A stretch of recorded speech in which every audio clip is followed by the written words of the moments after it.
predstavujeme vám Cabernet Sauvignon z produktového radu Premium, ročník 2022. Víno, tak ako gro našich červených vín, je suché, pochádza z Hubíc, vinica Cintorínske.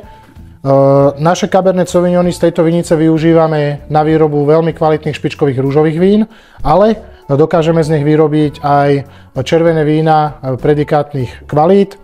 Tento ročník 2022 bol na výrobu červených vín dobrý. Našou veľkou výhodou je to, že máme ako dedičstvo našich otcov aj veľké drevené sudy v objeme 6 až 8 tisíc litrov a práve tento Cabernet zrel v takomto veľkom drevenom sude.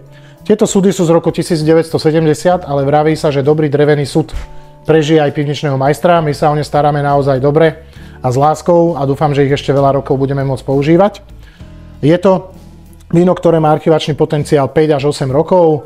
Je to taký jednoduchší typ červeného vína. Rozhodli sme sa, že tie naše vína z produktového radu Premium budú na dlhé celovečerné pitie. Cabernet Sauvignon ako odroda pre slovenské podmienky vyšľachtená nebola, ale ako máte možnosť ochutnať, tak dajú sa z nej vyrobiť aj veľmi pekné červené vína, aj v našich podmienkach.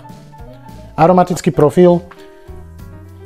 Je tu veľmi pekne cítiť, že víno zrelo na jemnom kale vo veľkom drevenom sude. Je tam cítiť naozaj nielen také tie typické kabernetové tóny ako paprika, ale tu ja osobne cítim veľmi silne krásne čučoriedky. Čučoriedky v kombinácii s čerešňou a s takým drobným záhradným bobulovým ovocím niektorým. A v chuti je to taká pekná smotaná s troškou horkej čokolády. Naozaj, až teraz sa otvára, ja tam dokonca cítim, ako keby som trošku idú až čierne rýbezle, úplne nádherné, čiže naozaj aromaticky momentálne gro, u mňa dominuje čučoriedka, čerešňa, trošku paprika a otvára sa to do také smotanové, čokoládové, horká čokoláda, veľmi krásna v dochuti.